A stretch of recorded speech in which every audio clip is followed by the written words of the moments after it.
सुग्रीव का भाई बाली या वाली हिंदू महाकाव्य रामायण में एक प्रमुख पात्र है। बाली वानर राजा था और सुग्रीव का बड़ा भाई था। वह किष्किंधा का शासक था, जो वानरों का एक शक्तिशाली राज्य था। बाली को उसकी अपार शक्ति और वरदान के लिए जाना जाता था, जो उसे युद्ध में लगभग अजेय बनाता था। भगवान राम ने सुग्रीव की मदद के लिए बाली का वध किया था। बाली का राज्य कहाँ कहाँ फैला था? रामायण के अनुसार बाली का राज्य किष्किंधा एक विशाल और समृद्ध क्षेत्र था। किष्किंधा को दक्षिण भारत में स्थित माना जाता है। इसमें जंगल, पहाड़ और नदियां शामिल थीं।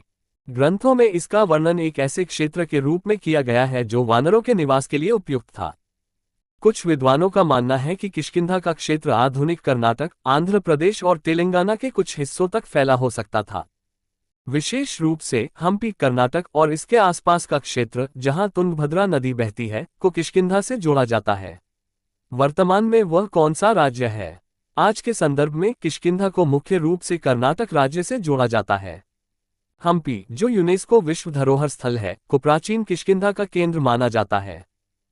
इसके आसपास के क्षेत्र जैसे अनंतपुर आंध्र प्रदेश और बेल्लारी कर्नाटक भी इस ऐतिहासिक और पौराणिक राज्य का हिस्सा हो सकते हैं। हालांकि यह एक पौराणिक स्थान है, इसलिए इसकी सटीक भौगोलिक सीमाएं निर्धारित करना कठिन है।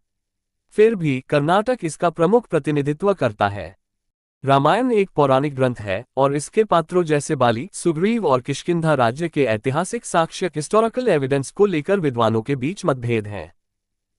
यह एक धार्मिक और साहित्यिक कृति है जिसे कई लोग आस्था के साथ जोड़ते हैं, लेकिन इसे पूर्ण रूप से ऐतिहासिक घटना के रूप में प्रमाणित करने के लिए पुरातात्विक या लिखित साक्ष्य सीमित हैं। फिर भी कुछ शोधकर्ता और इतिहासकार किष्किंधा और बाली के राज्य को वर्तमान भौगोलिक स्थानों से जोड़ने की कोशिश करते हैं। आइए इसे ऐतिहासिक दृष्टिकोण से देखें। किष्किंधा का भौगोलिक संदर्भ और संभावित ऐतिहासिक आधार हम्पी और तुंगभद्रा नदी क्षेत्र कर्नाटक। हम्पी, जो विजयनगर साम्राज्य की राजधानी थी, 14वीं-16वीं शताब्दी को किष्किंधा से जोड़ा जाता है। यह क्षेत्र तुंगभद्रा नदी के किनारे स्थित है और रामायण में किष्किंधा के आसपास नदी और पहाड़ों का वर्णन मिलता है। हम्पी में पंपा सरोवर और अंजनाद्री पहाड़ी जैसे स्थान आज भी हैं, जिन्हें स्थानीय परंपराएं सुग्रीव, बाली और हनुमान से जोड़ती हैं। हालांकि यहाँ कोई प्राचीन पुरातात्विक साक्ष्य नहीं मिलता जो सीधे रामायण काल, जिसे पारंपरिक रूप से त्रेता युग लगभग 1200 BC या उससे पहले माना जाता है, को प्रमाणित करे। विजयनगर काल के अवशेष 14वीं शताब्दी ईस्वी की यहाँ के सबसे पुराने ठोस साक्ष्य हैं।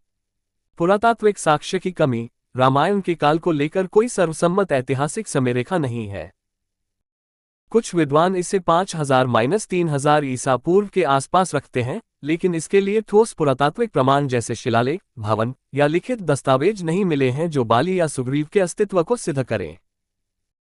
दक्षिण भारत में प्रागैतिहासिक काल नीलिथिक और मेगालिथिक 3000-1000 ईसा पूर्व के अवशेष मिलते हैं, जैसे पत्थर के औजार और दफन स्थल, लेकिन इन्हें रामायण से जोड़ना अनुमान पर आधारित है, न कि प्रत्यक्ष साक्ष्य पर। वानरों का प्रतीकात्मक या वास्तविक संदर्भ। रामायण में बाली और सुग्रीव को वानर कहा गया है, जिसका शाब्दिक अर्थ बंदर होता है। कुछ इतिहासकार मानते हैं कि वानर शब्द प्रतीकात्मक हो सकता है, जो वनवासी या पहाड़ी जनजातियों को दर्शाता हो। दक्षिण भारत में उस समय जनजातीय समुदाय मौजूद थे जो संभवतः शक्तिशाली स्थानीय शासकों के रूप में उभरे हों। हालांकि इस सिद्धांत को भी प्रमाणित करने के लिए कोई लिखित या भौतिक साक्ष्य नहीं है। बाली का राज्य कहाँ कहाँ फैला था?